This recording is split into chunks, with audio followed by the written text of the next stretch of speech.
All right. What is up? What is up? I am a little late this morning because I slept in. But either way, we are ready to go. Brock was in here bright and early with takeaway number one, and he took the words right out of my mouth. It is Elijah Moore and Javonte Williams season. You absolutely love to see it. Javonte Williams had his first opportunity at the starting job. And this is what me, as a guy who drafted Javonte Williams, has held him this entire season, which I talked about in the offseason as kind of a stupid move, right? Because if you draft Javonte Williams, you need to be aware of the fact that he might not be very productive until the end of the season. But I trusted my drafting ability. He fell to the 7th round. I was like, hey, you know what? I'm going to take the chance on this kid. Maybe he gets in there a little bit sooner than I was anticipating.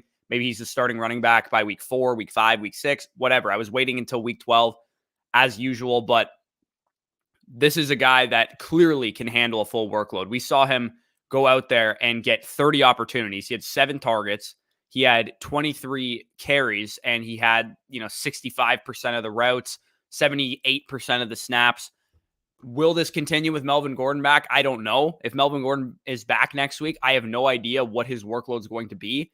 But I'd imagine the kid goes for over 150 scrimmage yards, scores a touchdown. They're going to probably shift a little bit more towards him, even if Melvin Gordon is healthy going forward. So I'm very excited about Javonte Williams. And Elijah Moore, ain't nothing new. Elijah Moore has been balling this entire season. So Elijah Moore, he was one of those dudes. And Javonte Williams and Elijah Mitchell kind of fit this description as well. When you watch these guys in college, you were like, I see it. I see it. I see it. These guys look like NFL stars watching these guys. And when you want to see it on film, but you also want to see it in the numbers as well. You look at Elijah Moore. He was productive his entire college career with high-level NFL competition at wide receiver in his offense.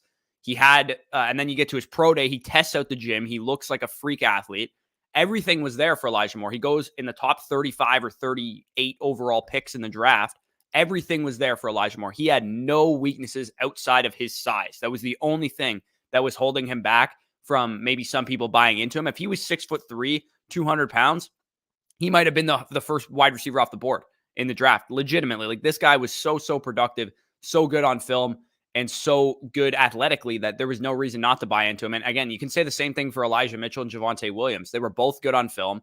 A lot of people nitpicked the shit out of Elijah Mitchell that I saw. The people that didn't like him on film were like, well, his vision and his footwork and stuff like that. Like that stuff gets coached up in the NFL. He had the production. He was good pretty much across the board, receiving wise, in pass protection, etc. And he also tested out the gym too and was very productive in college, even though it was in the Sun Belt Conference or wherever he played. It was still very good to see. And same with Javonte Williams. Again, when you watch the film, this dude was making people miss left and right. The numbers backed it up that he was a good, productive running back. And same goes for his testing. He didn't run the fastest in the world, but his agility scores were very good. So that is something that you love to see. Anyway, LOL, Vikings. Yeah, congratulations to the Detroit Lions faithful for getting a win finally.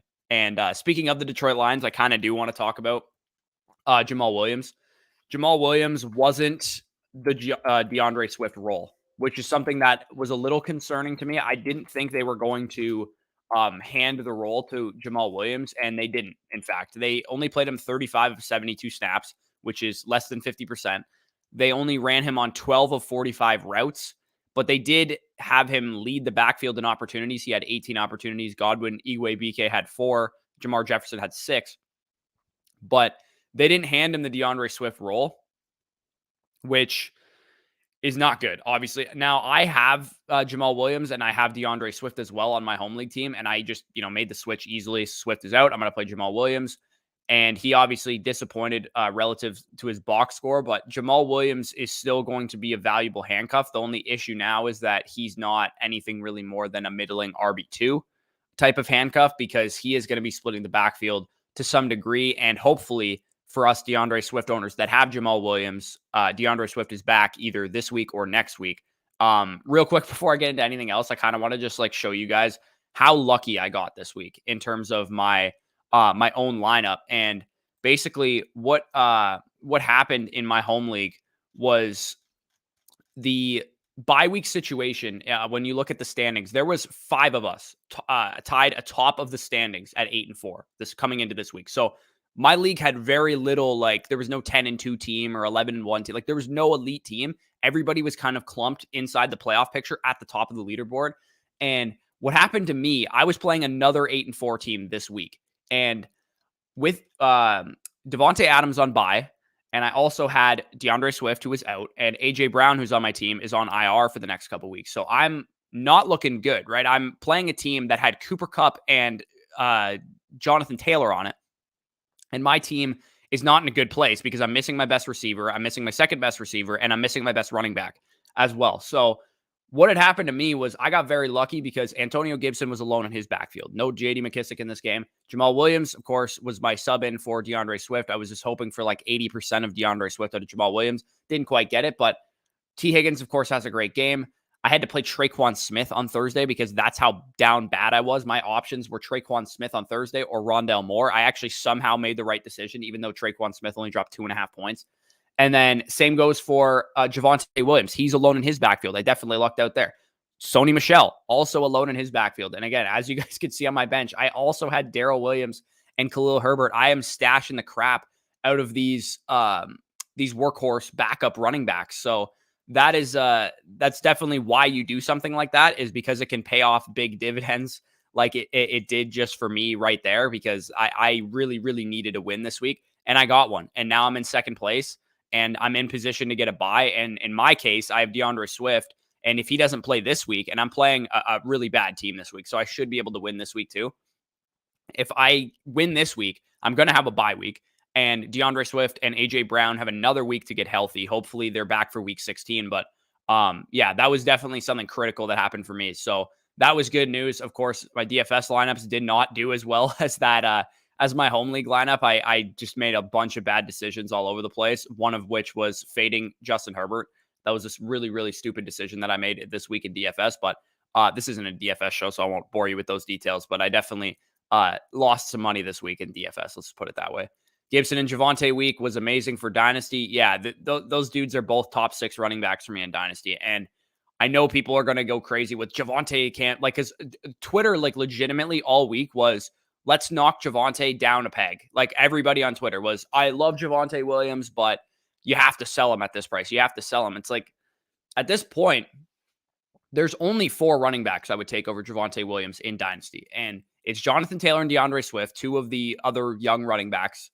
And it's Christian McCaffrey and Alvin Kamara. And again, you could even make the argument that Javonte Williams is the RB3, in my opinion, over the Christian McCaffrey and Alvin Kamara, some of those older running backs, because the value that you're acquiring if you get Javonte Williams, or if you drafted Javonte Williams, this is a 21-year-old running back who we know is very, very, very fucking good. Like, he's insanely talented. And again, 21-year-old running back with high draft capital who's very good. That alone is enough for me to put him that high, because he's not going to lose value anytime soon. And you can't say the same thing about, if you want to say you take Joe Mixon over Javonte Williams, which I've seen people say. Joe Mixon's 26 years old, and Joe Mixon is on his second contract. And we know running backs typically don't get third contracts, let alone make it through their entire second contract without dealing with injuries or poor play or whatever. So Joe Mixon, yeah, he's proving me pretty wrong right now from a redraft perspective, but there's absolutely no chance I would take somebody like Joe Mixon or Dalvin Cook or Derrick Henry or anybody that's older running back over Javonte Williams, because next year you can make the argument that Javonte Williams is higher than those guys in redraft, and he's 6 years younger, 5 years younger, 4 years younger than most of those guys. So absolutely I'm going to take him over those guys in Dynasty. So people are going to, like, if you guys are on Twitter following fantasy advice from people and stuff, if you see people say that you have to sell Javonte Williams right now, I wholeheartedly disagree with that take, because Javonte Williams is called hitting on a draft pick. And I tweeted this out earlier this week. When you hit on a draft pick like Javonte Williams has hit so far, just keep him, absorb the hit that you got, and now accept the fact that you have a top 5 running back in Dynasty that everybody wants. So yes, if somebody is willing to give you, and I'll use Wyatt's question right here as an example, if somebody's willing to give you Antonio Gibson and a first-round pick for Javonte Williams, then by all means, maybe you should sell him. But I don't think anybody is going to overly want to acquire Javonte Williams right now. It makes him tougher to acquire knowing that he is so valuable. But if you drafted him, just hold on to him. He's going to be worth a lot for a long time. So that's kind of my takeaway on that. I know a lot of people probably aren't on Twitter, so they don't know what I'm talking about. But the Javonte Williams slander went really, really far on Twitter this week. Everybody was all over Javonte this week. Steven says, how do you feel? Appreciate the super chat, by the way. How do you feel about Hilliard next week, half PPR? And would you flex Myers or Stevenson tonight, down by 20? So as far as Hilliard goes, again, I don't look into next week's matchups and things like that until like Wednesday, Thursday. So if you want to ask me that question on the Thursday live stream before Thursday Night Football, that'd probably do that. But between Hilliard and Foreman, it looks like it's a 50-50 timeshare in that backfield with Hilliard getting the receiving work, Foreman getting the primary early down work. I'm not overly excited about the Titans backfield going forward. As it is, he broke off a 60-yard touchdown. That's why he was very valuable before the bye week. So I think he's just a low-end RB2, high-end RB3 type in that top 30 running back range. As far as Myers versus Stevenson tonight, down by 20. I mean, it's really hard for me to say that Stevenson has a higher ceiling than Myers, because Myers typically gets a lot of targets, and that usually tends to result in a higher ceiling. But Myers doesn't traditionally score touchdowns. He has one in his entire career. And to get 20 points in half PPR, you probably need him to score twice. And I think Ramondre Stevenson has the higher chance of scoring twice. So I would go with Ramondre Stevenson in that decision, just because, if Damian Harris gets injured or something and misses the rest of the game, then maybe Ramondre Stevenson can get there. I don't see a world where Jacoby Myers scores 20 points. So in half PPR. So I would go with Stevenson if you're down by that much. Would you drop Judy or Beckham for Russell Gage? I would absolutely not drop either of those guys for Russell Gage. Russell Gage had a lucky game. Like, I don't care what he did in this game. He dropped 14 targets or something like that. I could care less. Russell Gage has had all season to be productive, and he's been productive one game. So I'm not chasing his points from this week, and I'm certainly not dropping a guy like Judy or Beckham for him. Judy had a brutal matchup against the Chiefs. Are actually good against the pass, especially wide receivers in terms of fantasy production. So I'm not worried about Judy. I am worried about Judy a little bit because the offense doesn't throw the ball a whole lot, but I'm not going to drop him for a guy like Russell Gage. If there's better options on the waiver wire, maybe, but Judy and Beckham are definitely over Russell Gage for me rest of the season. Well, we could have had that all year from Javonte. I hate Melvin Gordon so much. Yeah, I definitely agree with you there. I wish I had that all year from Javonte Williams. I'm glad to see a signature George Kittle game. Yeah, I actually wrote in my DFS article for Draft Sharks because I loved George Kittle this week. And ironically, I didn't end up playing him anywhere because I had to late swap in a number of my lineups, and I late swapped off of George Kittle because in order to make the pricing work, I had to get off of him and like Sony Michel or somebody who I had that was highly owned in order to try and climb the leaderboards a little bit. Didn't end up working out for me, but George Kittle, I wrote word for word in my article that there's very, very few tight ends in the NFL that can drop 30-plus point fantasy outings on DraftKings. And the thing with George Kittle is that he's done it 7 times since 2019, and no other tight end has done it more than like 2 or 3, including Travis Kelce and Darren Waller. So George Kittle having that huge game doesn't shock me whatsoever. So, yeah, that's great news for those of you guys that have George Kittle. He's without Deebo Samuel in the lineup, his target baseline, his low end projection of his targets just got a lot higher, and so did his ceiling for targets. And that's exactly what we saw. I talked about kind of with Deebo Samuel being out, Kyle Shanahan is like a pseudo Patriots coach where he likes his guys, and George Kittle is clearly one of his guys. So I figured if with Deebo out, I didn't expect Brandon Ayuk to pick up the slack because he isn't really a Shanahan guy right now because we saw all kind of season so far. He's kind of having to earn himself. But with Mitchell and with Kittle, I liked both of them this week for that reason. So just made the playoffs, beat the number 1 seed. I was projected 19% chance of winning. And thanks to Goddard and Javonte, yeah, that definitely feels good. I was in our listener league, I was playing the number 1 seed to try and get into the playoffs because I was like a 5-7 team and I needed to win out and I needed the 6 seed to lose out. And he actually did lose, but I lost because I was playing the number 1 seed this week, and he hung some numbers on me courtesy of Chris Godwin, Javonte Williams, and David Montgomery. So Javonte, Demont, T. Higgins, my team did great this week. Put up 190 points in my 12-man. Yeah, I put up in the Bitcoin league that I'm in, I put up like 230 points because I have it's a 6-point per passing touchdown Superflex league. And I have Matthew Stafford and Justin Herbert. And not only do I have Matthew Stafford and Justin Herbert, I have Mike Williams and Keenan Allen along with those guys. And I have Justin Jefferson, and I have Devontae Freeman, and I have James Conner. My team just went berserk this week. So that was definitely fun. Now, is Curtis Samuel droppable with Corey Davis and Allen Robinson? I got a stash of bums, but 14-man league is brutal. Okay, so is Curtis Samuel droppable with Corey Davis and Allen Robinson available? I would rather have both of those guys than Curtis Samuel. If I had to choose one, I'd say Allen Robinson, but I guess they're both kind of, cut from the same cloth. They're both kind of disappointing, like wide receiver fours, I would say, at this point in fantasy. But if Allen Robinson's available, I don't hate dropping Curtis Samuel for him. Drop or stash Bateman. I would just continue to stash him. I would not start him, but I would continue to stash him. And I kind of talked about Bateman on the must-sits. He was one of my must-sit wide receivers this week, and we saw it play out. I'm actually going to look right now what he actually played in terms of his snap share, but that was my problem with him, right? If you chase usage, then you're usually going to be right more often than you're wrong. And yeah, Rashad Bateman only ran a route 18 times out of 47 for the Ravens offense. And not only was that behind Sammy Watkins and Marquise Brown, that was behind Devin Duvernay as well. So I couldn't tell you why he's running, because that should not happen. Like, he should be running. Devin Duvernay ran 29 routes. Marquise Brown ran 43 and Sammy Watkins ran 26. Like, Rashad Bateman should be running 35, 40 routes per game, upwards near of what Marquise Brown is running. I don't know why the hell they're running him not that much, but that's what they're doing. And we can't pretend that that's not happening. So that is something that we got to monitor, but I'm still willing to stash Rashad Bateman as a guy that could help you down the stretch. Unless you have somebody better available on the waiver wire, I don't really want to drop Rashad Bateman.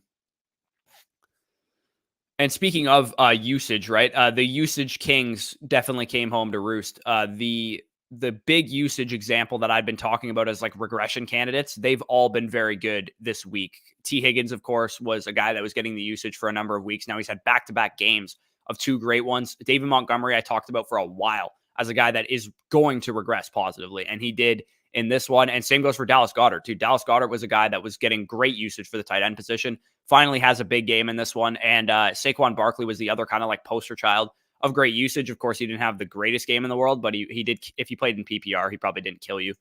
Javonte freaking Williams. Yes, absolutely. Got to love Javonte.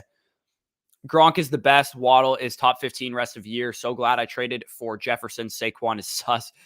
Yeah, so Gronk is actually might be the best tight end in fantasy. Like, legitimately, the way that they use Gronkowski is so high value that I can't really explain it. Like, you guys heard me, if you were following in the offseason, talk about high value targets a lot. And it was part of the reason I loved guys like Chase Claypool, because I knew he was going to get, red zone targets and downfield targets. Now, obviously, Ben Roethlisberger has been brutal this season, so those targets aren't as valuable as they would be from a better quarterback. But Gronkowski, among tight ends, is used in the best possible way. He's used downfield. They throw him the ball like 20, 30 yards downfield. They use him like crazy in the red zone and in the end zone. And that's why this guy, like, pound for pound, game by game, has been the best tight end in fantasy. Legitimate. I think he's probably the tight end one from a points per game basis in fantasy right now, because he's simply been that good. Every time he's on the field, he produces. And he had one game where he was limited coming into the week or whatever, and he disappointed. But that was pretty much the only. Yeah, he is the tight end one in points per game right now. If you go on a points per game basis, 7 games that he's played, he's the tight end one, and that includes a game where he dropped 0 points. So if you removed that game, then this is a guy that's dropping 15, 16 points a week at the tight end position. And I'm so glad I got this guy in so many best ball leagues, because he is going to help me big time. And Justin Jefferson, again, if you traded for him when he was down, there was a couple down games that he had. He was definitely a guy that was going to be regression candidate as well. So that is great news on you. Saquon is kind of sus right now. He just simply isn't looking the same.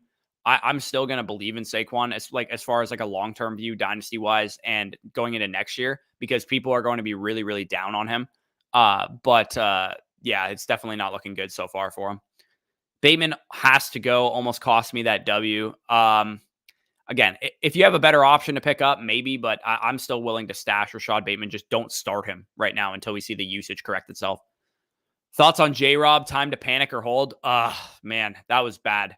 Not thankfully, but I played against J-Rob in the sleeper thing that I just showed you in my home league. I played against James Robinson, so I was glad that he didn't have a great game. But in the listener league, I have James Robinson, and I needed to win to get into the playoffs. So I kind of got the tale of two sides there. James Robinson, I don't know what to do with the guy. I don't know what you want to do with him, because you can't trade him. I'm assuming most of you guys have probably had your trade deadlines already. So I guess just time to panic with James Robinson. Continue to throw him into your lineup and hope for the best if you have to. And if you have better options, just sit him. Because he's kind of downgraded to like a low end RB2 instead of the, mid to high end RB2, like I thought he was going to be and what most people were viewing him as. Moore fell because people were afraid he was too small to play outside. I remember we were worried about Justin Jefferson playing outside because he played the slot at LSU too. I don't buy the slot only BS. Yeah, see, I totally agree with you, because when you looked at, and again, it's just a matter, I swear to God, half the people that talk about the draft and, say, I don't like this player, I like this player, they don't actually sit down and watch the guy. I swear to God. Most people they watch a highlight tape and they see a couple big plays and they're like, this is my guy in the draft. I really love this guy, or I really don't like this guy.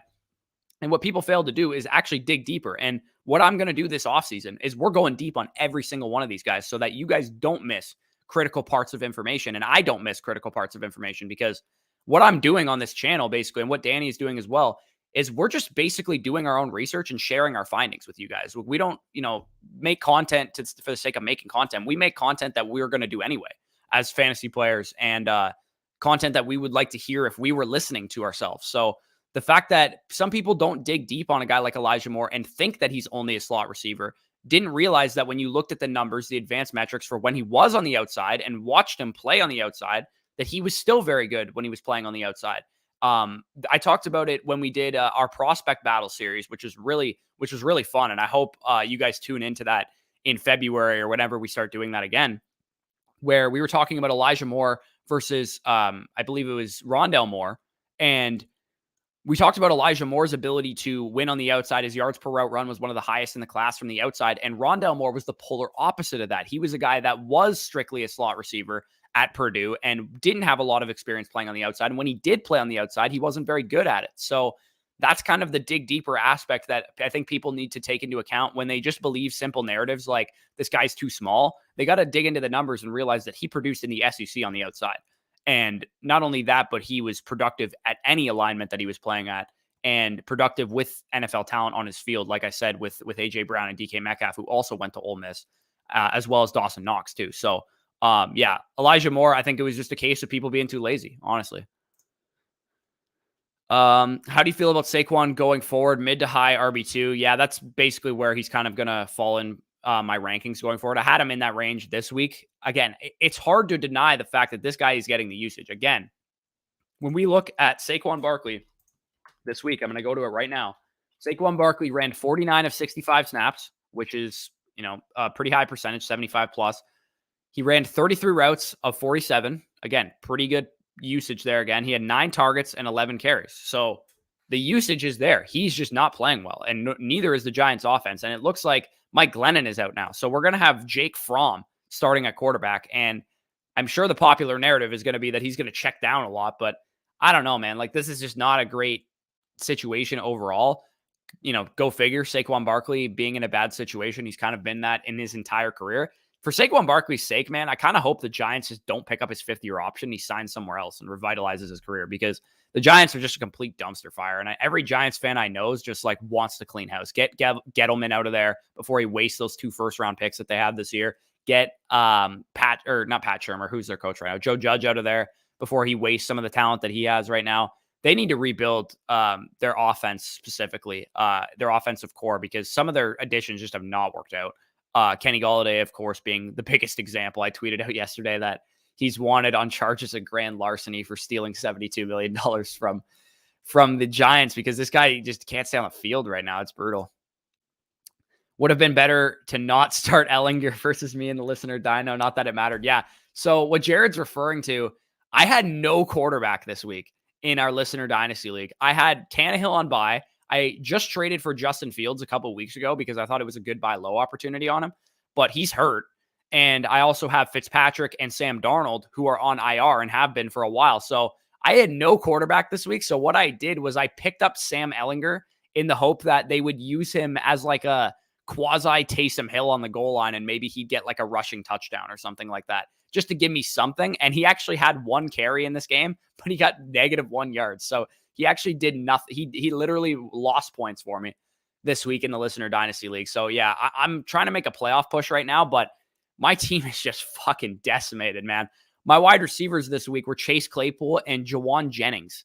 And my wide receiver core consists of Deebo Samuel, Antonio Brown, Jarvis Landry, and Devontae Adams and Chase Claypool. So and Julio Jones also. Like, my whole receiver core is hurt, except for Adams, obviously, and Landry, who were on bye. So definitely not a great week for me this week. Hopefully I can get into the playoffs at 7-7 if I win next week, but not great. Bush, what the hell, man? I put in Najee over Miles Sanders and Michelle, and they both had 3 and 7 points higher than him. Come on, man. LOL, JK. Yeah. Again, I still, knowing the information that I knew, I still would have told you to play Najee. The usage is better for him. I mean, I guess the usage was very good for Michelle as well, but Miles Sanders having a great game was a toss-up. I know it was a great matchup, but Miles Sanders could have suffered that ankle injury in the first quarter and gotten you nothing. So, yeah, definitely hate to see that, though. That JT owner you beat has to be down bad because JT is on bye this week. He may miss the playoffs or get a low seed. He's not going to miss the playoffs, but he is going to get a low seed for sure. So the JT owner in my league, and he also has Cup too. I don't know how the fuck he got both of those guys and how he's not like 10-2 or some shit like that.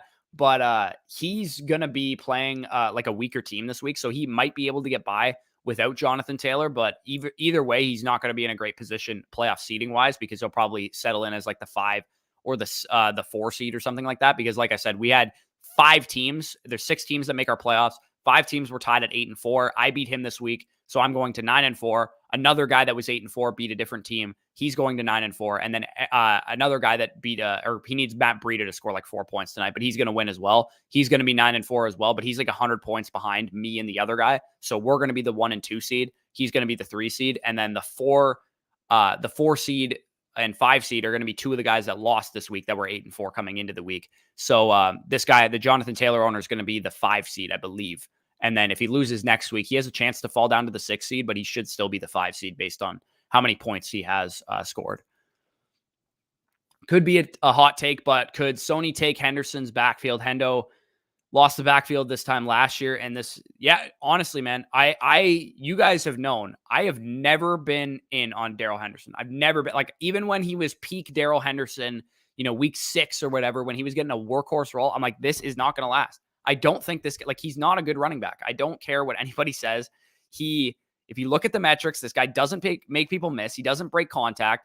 All he really does is run fast in a straight line. That's what he's done pretty much his entire NFL career, and also when he played at Memphis. So I don't think he's a very good running back. And not that I think Sony Michel is some kind of world beater, but at least Sony Michel is consistent in terms of, and Sean McVay said it himself, he keeps the offense on schedule. He picks up, the 3-yard gains when, Daryl Henderson probably would have lost a yard type of thing, which is what coaches love out of running backs anyway, because it keeps the offense on schedule and it keeps them moving the chains. So yeah, could Sony take over this backfield? I absolutely think he could. I think, honestly, I don't even think this is a hot take. I think it's probably going to happen because Sony Michel just looks better. And again, I'm going to say it again. Cam Akers could have been absolutely special this year. He could have been Jonathan Taylor level, Joe Mixon level, whatever, like fantasy production that we're seeing right now out of those guys. I think Cam Akers would have done it and then some. And people were scared of Daryl Henderson. Don't be. He's not good. So, yeah, I hope for those of you guys that play Dynasty, and if you had Daryl Henderson on your team, like, I saw people getting first rounders for this guy, and I would have taken that any day of the week. And I honestly would take second rounders for him because I just don't think he's that good. Justin Herbert is a complete stud, and Javonte Williams has arrived. Yes, sir. Justin Herbert is, in fact, a complete stud. You love to see that. And Javonte Williams has already been here. Although the Saints lost, the offense looked a lot better with Taysom. Sucks he had a splint finger, though. Yeah.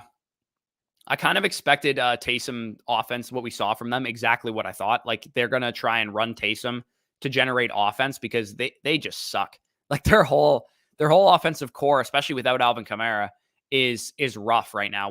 They have no receivers that can get open. Nobody can create separation on that team. And how they didn't draft Elijah Moore at the end of the first round is beyond me, because he would have been a perfect fit for Sean Payton's offense. Because basically what you get with Elijah Moore is a way better version of Deontay Harris, which is what the Saints already have. So I think he would have been a phenomenal fit for that offense. And you guys drafted Peyton Turner instead? Like, that was a stupid pick.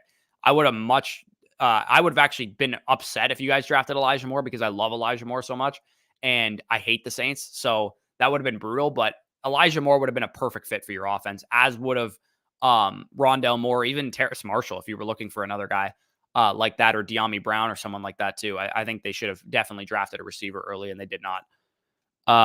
Started 2-0, lost 5 straight. I'm on a 6-game winning streak. Playoffs, here I come. Yeah, that's a very roller coaster like season. If you went 2-0, then you were 2-5, and now you're 8-5 or something like that. That's pretty crazy. Do you believe Javonte Williams will be top 20 in ECR preseason rankings for redraft leagues next season? I mean, it's all gonna depend on what happens with Denver. Does Melvin Gordon stay? Do they, sign another veteran running back? Is the quarterback Teddy Bridgewater? Is the offensive coordinator Pat Shurmur? Like, there's a whole lot up in the air with Javonte Williams, but at first glance, I would say if that stuff reaches the median, like there's no, Brian Daboll's the head coach and, Aaron Rodgers is the quarterback, and they didn't bring in anybody else. Like, that's the best case scenario. Like something like that happening, like he'd be a top 5 pick if that happened, in my opinion. I think he would go in the top 5. He'd go like where Jonathan Taylor was going before the Wentz and the Nelson injury at minimum. And I think that's where he belongs to go. So I would say top 20. Absolutely. I think that's exactly where he's going to go in drafts. I think the low end, kind of what you're looking at, is maybe he goes where Gibson was going this year. And then the high end is where he was going, where he would go, where like Zeke Elliott and stuff were going this year, in terms of where I see his ADP. So somewhere between like 6 and 14 is probably what I'm thinking. Drop or stash Reynolds. Not the worst thing. You could probably stash him. Oh, I didn't actually see the super chat. Sorry. I usually have like Spicy Hot or someone like monitoring the smaller super chats to tell me that they're there. But Javonte Williams does a season begins. You love to see it. And let's just take a look at Javonte Williams' playoff schedule, shall we? So Javonte Williams, he had Kansas City this week. He had Chargers last week. He has the Lions. He has the Bengals. He has the Raiders, and he has the Chargers again. Absolutely love to see it. So Javonte Williams season, it is in full swing, and you love to see it as Javonte Williams players. Kirk was a bust, still secured the dub with Javonte. Yeah, I loved Christian Kirk this week. In DFS, I loved him. In season long, I really liked him, because even though DeAndre Hopkins was coming back, so was Kyler Murray. And the problem, and people brought this up on the live stream on Sunday, was the weather. The weather was really, really bad. And Kyler Murray threw the ball like 11 times or something like that. Like, it was really, really low amount of pass attempts. So I kind of want to just throw that game away for Christian Kirk. It was bad weather. Kyler barely threw. So Christian Kirk, not a great sign, obviously. But again, he only threw the ball like 11 times. And same goes for Hopkins. Hopkins had the long touchdown and pretty much did nothing else after that. But they didn't throw the ball at all. The weather conditions were horrible. Kyler Murray just didn't throw. They just ran the ball with Connor and Kyler, and they were able to get the game salted away that way. And they also got a lot of turnovers on defense, which gave them some short fields as well. My RB2 is Javonte right now. I have Kittle and Gronk. Would you trade one of them for a better option at running back too? So you don't have a trade deadline then. That's kind of weird that you still have the ability to trade right now. Anyway, I don't really want to be just using Gronk at flex. Why not? What's wrong with that? Kittle and Gronk, I'm fine having both of those guys, man. Those are two of the top like 3 or 4 elite tight ends in the NFL right now for fantasy. So I don't mind having both of those guys. It doesn't really bother me that much. If you want to try and trade them for a better option at wide receiver or at running back, go ahead. But I'm not looking to trade those guys just because they're tight ends and I don't want to flex 2 tight ends or whatever. So I'm cool just holding both of those guys. But if you can get, if you could trade Gronkowski for like, I don't want to say Saquon, because Saquon's kind of being a bum right now. But if you can trade Gronkowski for, I'm trying to think of who's a running back in that range. Somebody like a bit worse than Gibson. Like if you can trade him for Swift or something like that, I would say that might be the move. But either way, like I said, I would rather just hold those guys. I sat James Robinson this week. Good for you, because he was horrible. Are you worried about Zeke? I'm kind of panicking. I'd be worried about Zeke right now. We're starting to see the workload catch up with him, I think, is what's happening. I talked about it all offseason. Again, if you guys were following the channel, you know that me and Danny disagreed adamantly on Zeke Elliott. And mainly because Danny's a biased Cowboys fan, but also because Danny had some viable points, right? Like Zeke Elliott was the RB1 for what was projected to be a top 5 offense. He was going to get a lot of the goal line work, going to get some receiving work, great offensive line. Everything was there for Zeke Elliott. But my biggest issue with Zeke Elliott was medically, there was a medical study done on running backs in the NFL.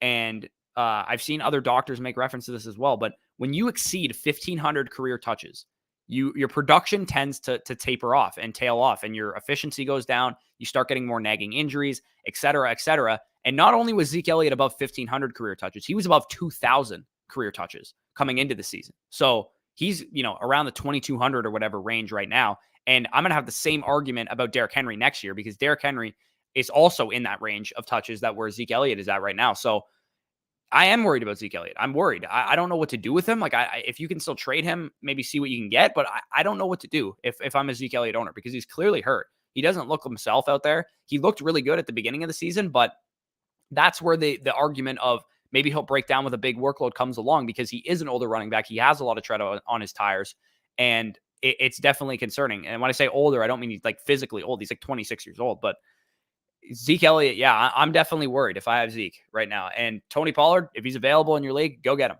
because he's going to probably win some people some leagues if Zeke Elliott misses any games here and there. Is Gibson going to be an RB1 rest of season? Yeah, I think so. Honestly, Gibson looks 100% back from his injury, and he had 36 touches on Monday night 2 weeks ago. He had 23 carries, 5 targets, I think, this week. So he had 28 touches. Again, this week, I think he's going to be an RB1 rest of the season, whether J.D. McKissic is there or not. And I actually think I prefer it when J.D. McKissic is there, because, yeah, J.D. McKissic is annoying and he's going to take away a touchdown here and there, but J.D. McKissic helps keep the offense moving. Gibson's primary value is touchdowns. That's how he's going to get a lot of his value. So whatever makes the offense better, and unfortunately, Logan Thomas now looks like he tore his ACL, who was coming back and starting to produce for this offense. Whatever makes this offense better is going to help Antonio Gibson as a result. So if J.D. McKissic being out there helps this offense move the ball and get first downs and score points, I'm fine with it. And same goes for Logan Thomas and Terry McLaurin. Maybe Curtis Samuel can get back to full health, et cetera, et cetera. What's up? What's up, Leonardo? This week, I tried to tank for a pick. Godwin, Mike Williams, Freeman, Gibson, Higgins, and Goddard go nuts. Yeah, that usually happens. I'm trying to tank in one of my leagues where I'm like not even kidding you. I legitimately am starting like Benny Snell and like Gio Bernard at running back, and I'm like 4-8 or something like that. Like my team is winning way too many games for how bad I am. I have a bunch of like young wide receivers and a young quarterback, but I'm trying to rebuild, and I have 6 firsts this year, and I'm just trying to make my pick as high as possible, but it's going to be like the 4th overall pick, even though my team is really bad. So it's brutal. Mike says, as a McLaurin and Logan Thomas holder, this week was trash. Yeah, that definitely sucks. Should we worry about Bateman's usage going forward and Cooks? Yeah, we should be worried about Bateman's usage going forward. You can't start Rashad Bateman at this point. There's no way I could throw him into my lineup with the usage that he's seeing. And what about Cooks? I'm guessing you're talking about Brandon Cooks. Usage-wise, Brandon Cooks was fine.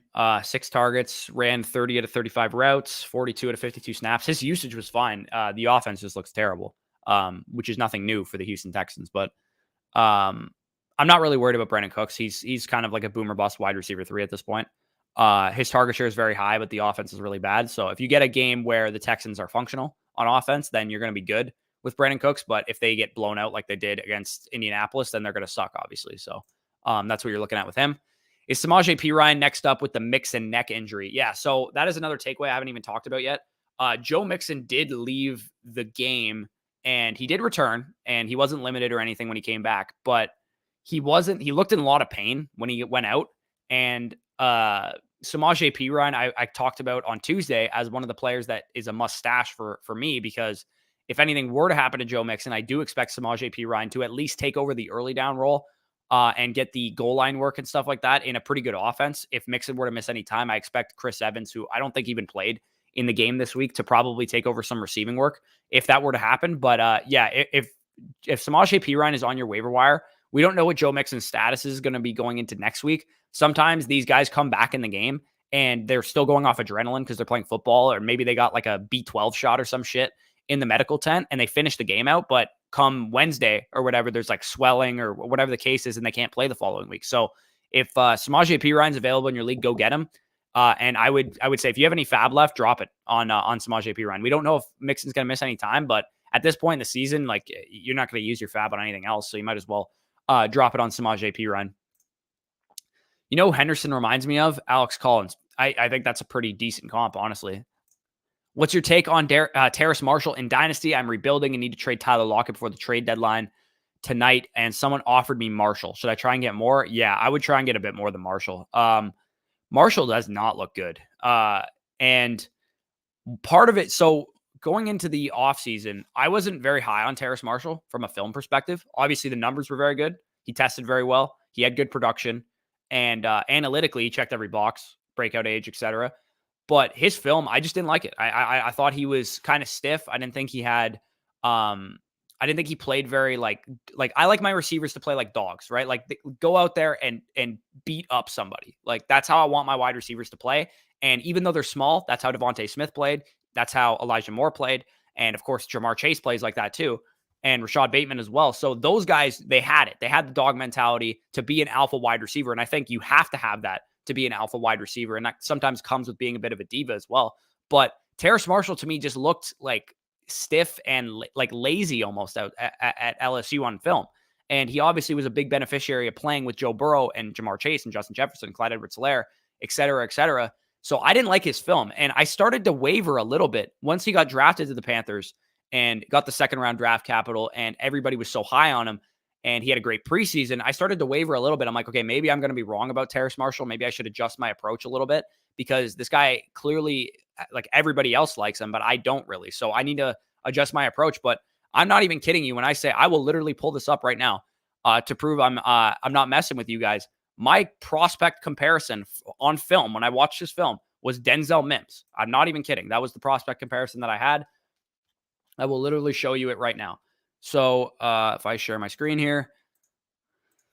So going right here, RIP to Tamori and Terry. Actually had a very good grade on him. But look, Terrace Marshall, pro comparison, Denzel Mims. So if you guys had our draft guide, you would have seen these player cards. I did these for most of the receivers. You guys can see some of the wide receivers I did here.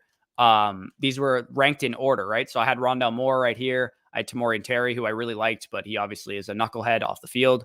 Amon-Ra St. Brown, I had up here, De'Ami Brown, Elijah Moore, Rashad Bateman, Jalen Waddle, et cetera, et cetera. So that was the order that I had them based on their film. And I didn't like Terrace Marshall's film. So the fact that like I still have that belief, I don't want to buy Terrace Marshall right now. I don't want to. I don't think he's a good investment. He's clearly the definition of a face planner. For those of you guys that aren't unfamiliar with that term, it basically means going into the season, we expect a lot more out of them. Their ADP is very high relative to their production, obviously, because they're rookies. And they lose a lot of ADP heading into the next season. And that's what's going to happen with Terrace Marshall. Obviously, a lot of people are going to be down on him coming into next year. And maybe it's warranted, but we've only seen really one face planner produce this year, and it's been Michael Pittman Jr., and the rest of them haven't. Whether it was Brian Edwards or Jalen Reagor, whatever, from last year's draft class, when you have a really down rookie season, it is hard to come back from. And the only guys that were really doing it were Ruggs when he was on the field and Pittman, who's starting to taper off a little bit himself. And even with Ruggs and Pittman, they weren't face planners. They had down seasons in their rookie year. Like Terrace Marshall is on the Brian Edwards and Jalen Reagor trajectory right now, where he's being made a healthy scratch before games. Like it's not looking good. Let's go Raiders. Yes, sir. Same. Javonte was money. Ayuk put the uke in fantasy. Yeah, that was pretty bad. Thoughts on Amon-Ra? Can we trust anyone in this offense besides Swift? I would say I tend to agree with the second part of your statement there. Can we trust anyone in this offense besides Swift? I tend to think no. Swift and Hawkinson are probably the only two that you can trust in this offense. Amon-Ra St. Brown had a big game this week, but again, I'm not overly excited about it. I think he's worth a stash because he is a rookie wide receiver, and maybe he's starting to figure things out. And as you guys saw in my prospect grades, I did like Amon-Ra St. Brown coming into the draft. He was my 7th overall rated wide receiver, and I had a 3rd round grade on the guy. So I do think he's a good wide receiver and worthy of a stash, but I'm not willing to throw him into my lineup anytime soon. Do we think this is sustainable with Higgins' production as of late? T. Higgins' production, I don't think it's sustainable in the fact that he's going to drop 25 points every game. But I do think he's going to be someone you can trust going forward. And the targets are there. The ability in the play is there. So, yeah, I'm thinking for the most part, his production is sustainable. But obviously, the high-end ceiling is probably not on a weekly basis. I could trade Lockett and my late first for a first that will be 104 or 105. Is that worth it? I would tend to say no. Just because this draft class doesn't strike me as something that's very top heavy right now. And again, I have not dug into, Treylon Burks and all these prospects this year. So I can't really say with definitive certainty that there is a clear top 3 or 4 prospects in this draft. And then it tapers off after that. It took me until, I don't know, February, March last year to make that realization that, after Jalen Waddle, Rashad Bateman, and Elijah Moore, this draft class falls off dramatically around the 112, 201 range. So again, I'll probably get to that point eventually to tell you what the value is overall. But at first glance, I would say the 104 and the 105 and the 107, 110 probably doesn't look like a huge difference to me right now. I think the 101 to 103 is probably the big difference making pick. If you could get up to the 103 or something, or the 102, then I would make that move. But I don't think that's enough for me to go up. Although Tyler Lockett isn't obviously the greatest asset in the world from a dynasty perspective. It's not, nothing that you're giving away. Zeke is toast. Yeah. I mean, I don't think he's toast, but he doesn't look good. I don't know if it's just the injury or whatever the case is, but he looks pretty bad right now. David Montgomery over James Robinson next week. Yeah, absolutely. I don't even need to see the matchups to know that. Thoughts on Ayuk going forward? Again, another guy that's going to be that boomer bust wide receiver 3 type that you can throw into your lineup and kind of hope for the best. He's going to be in the Tyler Lockett, Mike Williams, Chase Claypool type of range for me in my rankings next week. So that's basically what I think of him. I don't understand why they don't just rest Zeke for a potential playoff run. It doesn't make sense to run him into the ground right now when Pollard is so good. So I tend to agree with you, but I really hope that doesn't happen, because the guy in my league that is the biggest threat to me going back to back in the championship is the guy who has Tony Pollard. So I really hope that doesn't happen. Yeah, I mean, I didn't want to trade either of Gronk or Kittle. Just not sure about having Javonte as my RB2 when trying to win a championship. What's wrong with having Javonte as your RB2? I don't think there's any problem with that at all. I don't know if Melvin Gordon's going to stay out or if we're going to continue to get this kind of production from Javonte Williams, but you have to imagine him having the game that he had is going to at least contribute to Gordon not coming back and having a huge workload. I think what we're going to see going forward is going to be like 60-40 Javonte, if not 65-70-30 Javonte, based on what we saw on Sunday night. It sounds like they were very excited to give him a big workload, and now that they did it, he produced with it. So I'm not really worried about having Javonte as my RB2. Thankfully, he's my RB3 in my home league, so it's just kind of a cherry on top for me. But Javonte is my RB2. I'm not worried about that. Aaron Jones will probably be on a lot of my on my do not draft list next season with his mediocre year, coupled with Rodgers and Adams possibly departing. Yeah, that's a situation that I really can't make any distinctions about before I see what happens to that team.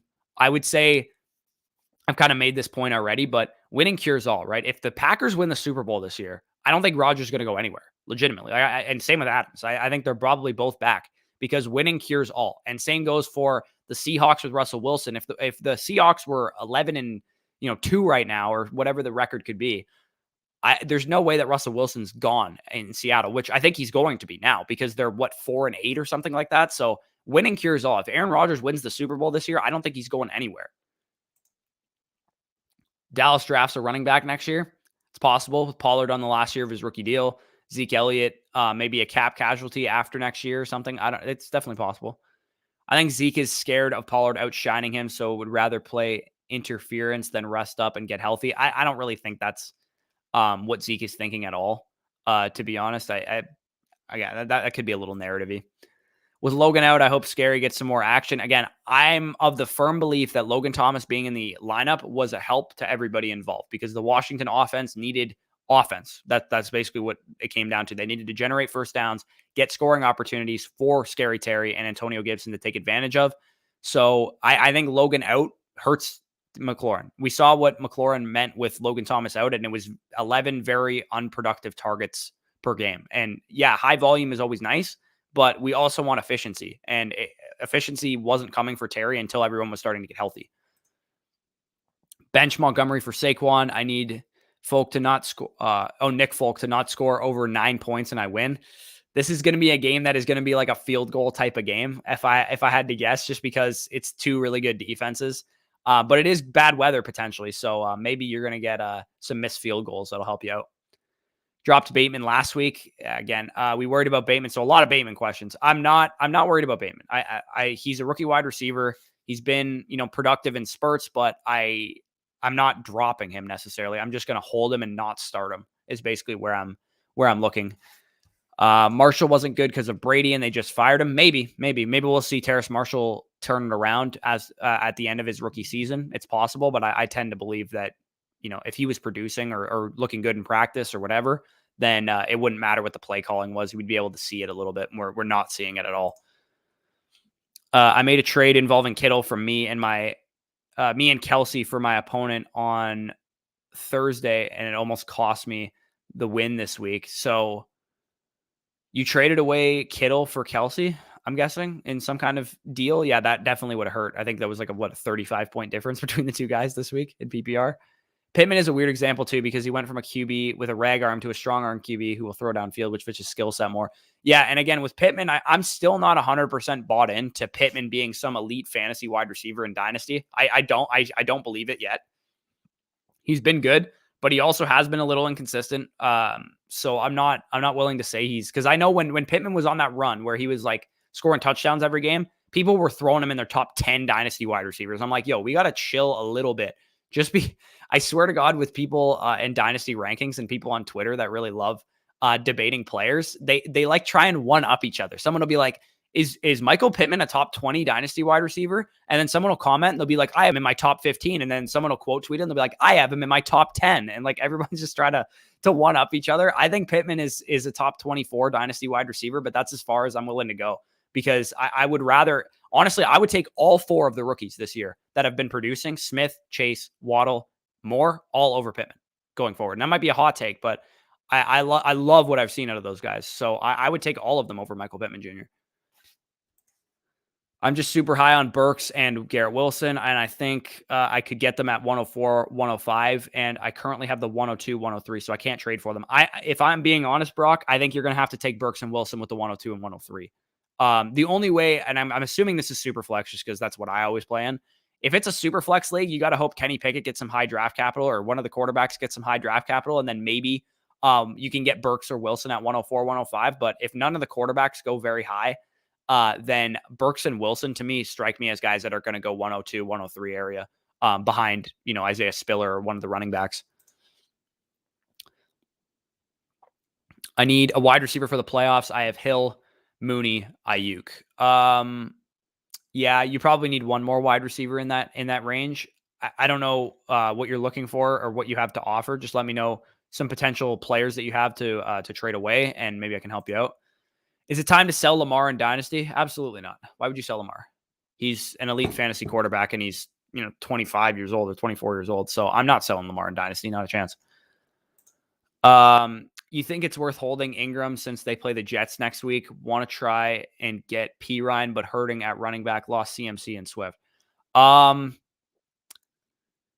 would say I would just hold Ingram because we don't really know what Kamara's status is right now. I think there's a higher chance that Kamara misses next week than Mixon does. So if that helps you, and of course like you said, they play the Jets next week, so that'll be a great matchup for Ingram.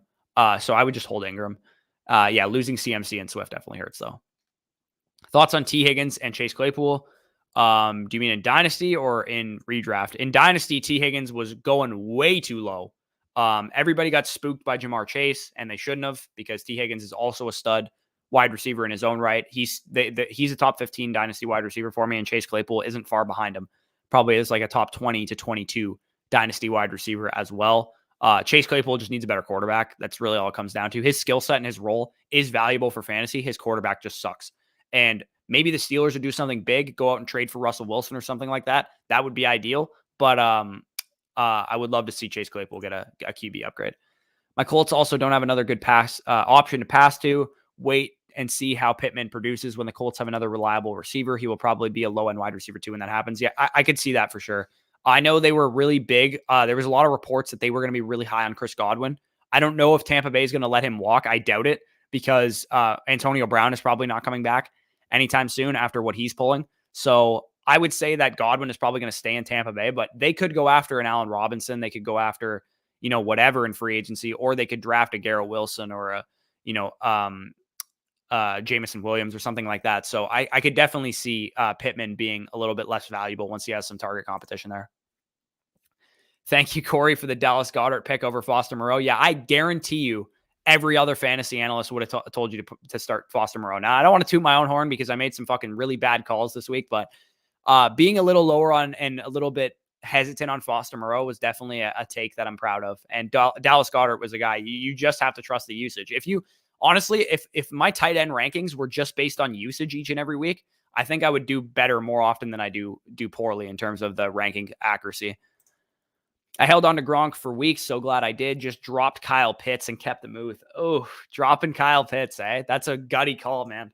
I have, as you guys probably saw when I showed my team, I have Kyle Pitts, and I'm hoping he saved his best football for last in the playoffs coming up, because Kyle Pitts, actually, the glimmer of hope, if you guys do have Kyle Pitts, he saw an uptick in his usage this week. He said he saw 67 of 71 snaps, which is obviously in the 90% range, and then 42 of 47 routes, which is also in the 90% range, when typically he'd been a guy who was getting good usage, obviously like 80% snaps, 80% routes, but up in the 95-ish range, like that's really, really good. So maybe Kyle Pitts will get a little bit better the rest of the season. Maybe I'm just grasping at straws. Who the hell knows? But either way, I'm excited for Kyle Pitts to potentially get better rest of the season. He's got a bit of an easier schedule going forward. Lost Cook and Swift to the same injury currently. Yeah, that's brutal. My tank strategy has been to have no starting running backs, so I'll probably take running backs at 102 and 103. But this running back class is weak, so I don't know. I agree with the tank strategy. That's definitely what I like to do as well. But 102 and 103, I still think you're going to get pretty solid running backs there. But I would say don't force a pick at running back at 102, 103. If let's say we go into through the entire draft cycle and Breece Hall and what's his name? Isaiah Spiller are the only running backs to get, top 2 round draft capital. In that case, maybe I go running back at 102, 103, but I'm not forcing a running back pick. And we talked about this ad nauseum all offseason. If you were one of those people who was taking, Trey Sermon over Elijah Moore, Jalen Waddle, Rashad Bateman, like, you are looking really stupid right now, because the positional value of running back is inherently going to push them up the board. So if there is 2 good running backs or 3 good running backs in this draft class, they're going to go high.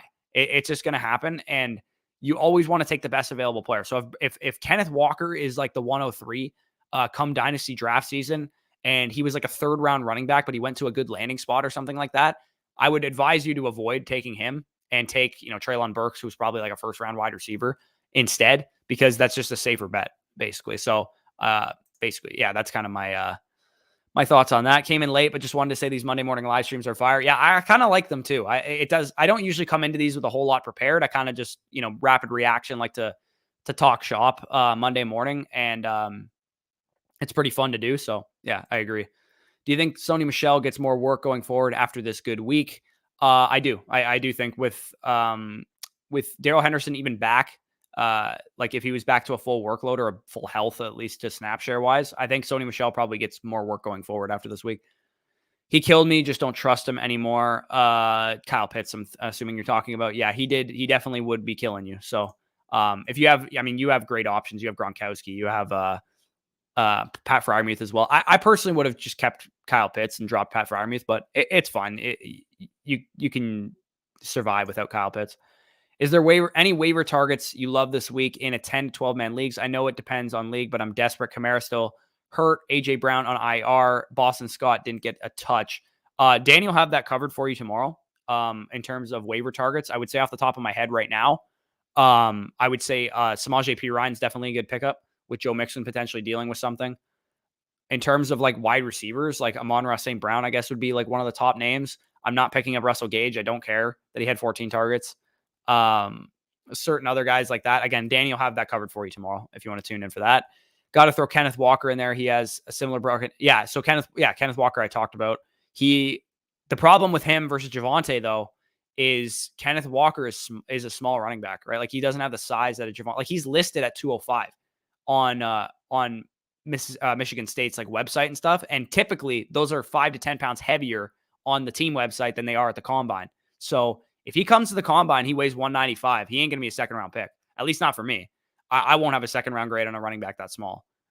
because it's very, very rare for a running back that small to get a big workload. He will need to have, like, even Michael Carter. Michael Carter was a second round grade for me, but he was 205. Like, he was bigger than a guy like Kenneth Walker could be. So again, I don't know any of this for sure yet, but he looks like a small running back to me. And I'm going to be a little bit more hesitant to buy in until I see some weigh-ins and some athletic testing and stuff. So as of now, I have to put him behind Spiller and Hall, who have the size to be workhorse running backs, at least by the looks of it right now.